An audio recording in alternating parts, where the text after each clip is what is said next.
So magandang araw Kabola. Sa video na ito pag-uusapan natin ang biggest po na controversy or pinag-discussan po ngayon sa social media Kabola. And that's again the PBA All-Star Kabola. Kasi nilabas na po ng PBA ang unang bugso po ng mga votes at nandito na nilabas na yung top 24 Kabola. So may hindi pa nakasubscribe, pakipindot naman po yung subscription button. And of course, obviously, sa top 24, talagang sobrang dami pong Ginebra players doon. At the top 5, top 1 si Aguilar, Kabola, nandun si Scottie Thompson, Stan Heilinger, Tenorio, Jamie Malonzo. So, doon mo pala makikita, diba? Halos lahat yan. Kabola is mga players po, yung main 5 actually po, ng Barangay Ginebra. After that is Junmar Fajardo, arguably the greatest player of this generation, at least, diba?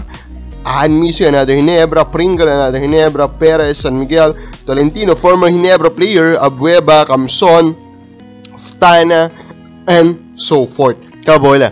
Dun sa mga una siguro mga pangalan na binanggit natin from Barangay Ginebra, tanggap pa ng mga tao. Pero nung dumating na kay Nard Pinto, Kabola, medyo marami na po ang umiling. Kabola, as currently number 16 siya. Then, meron pang Jeremiah Gray, Kabola, which is hindi naman na siya makakalaro.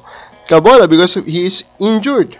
Then Von Pesumal, Kabola, who is, of course, also a bench player now of Barangay Ginebra. So, nung makita yun ng mga ibang fans po na ibang team lalo na, and even some analysts, Kabola, and some Facebook PBA pages, Kabola, madami talaga po ang tumaas ang kilay. At of course, vinoise out po nila Kabola yung kanila pong hinaing regarding this one. And of course, we have a lot of very good opinion, just like this one by Bucket Bolt, no? Nard Pinto's currently ahead in All-Star voting among the league's top stars. So change the entire procedure when it comes to selecting the right for players. Not to deteriorate Nard Pinto's value as a person, but he is not deserving at all. Only Ginebra fans are giving him too much credit or attention without knowing there are other players who are deserving to play in the All-Star game rather than him, Kabola. So, in a way, tama naman, diba? The point here kasi is, it is All-Star, diba? Yun yung pinaka-pino-point out po ng mga bumabanat dito. I mean, so, All-Star, yung kasing word natin na star, Kabola, is a combination of popularity and of course, yung quality or yung production nila inside the court. And of course, sina Nard Pinto, sina Pesumal, they cannot back up that side. Kahit pa sabihin natin na popular sila dahil kasi they current playing po for Ginebra, Kabola.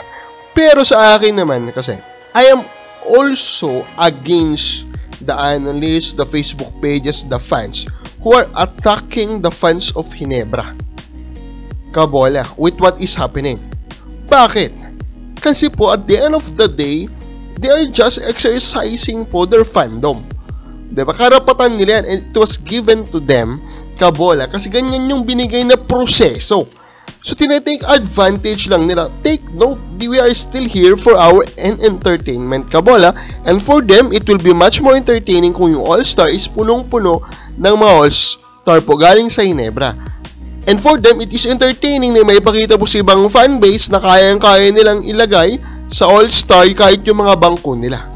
And at the end of the day, remember that the PBA has all the power and rights to change that. In short po, Kabola, wag nung sisihin yung Ginebra fans kasi they are just doing themselves favor. They are just enjoying the power that they're being given.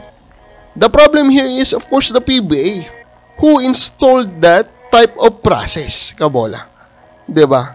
Without thinking, yun na magbabakfire. Yes, mapapasaya mo yung mga fans ng Ginebra, Kabola, pero at the end of the day, yung sa kabilang banda naman, yes, sabihin natin, yung fans ng Ginebra is mas madami kahit pag samasamahin mo yung fanbase ng ibang team. Kahit pa sabihin na 70-30.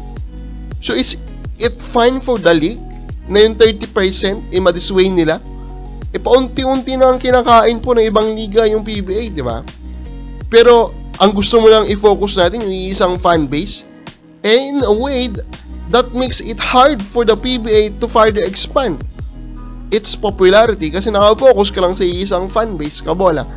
And knowing that we are talking about sports, that type of domination na may kasama kasi na rule bending, Kabola, is actually not good. expanding the popularity of the league. So in short po, if the PBA fans wants to make a change, they should call out the PBA na i-open po yung mata nila sa mali pong na idudulot na kanilang desisyon na ibigay po sa kamay ng mga fans ang karapatan na mamili 100% kabola. The best pa rin dyan is bigyan mo din po ng porsyento dun sa pagpili yung mga analysts, yung mga players themselves, and of course, the coaches, kabola. Ikaw ba, kabola? Anong masasabi mo dito? Comment ka dyan, kabola, and then hisiguraduhin ko, babasahin ako at tatakil kung ano man po yung sagot nyo sa akin dito po sa sitwasyon na to.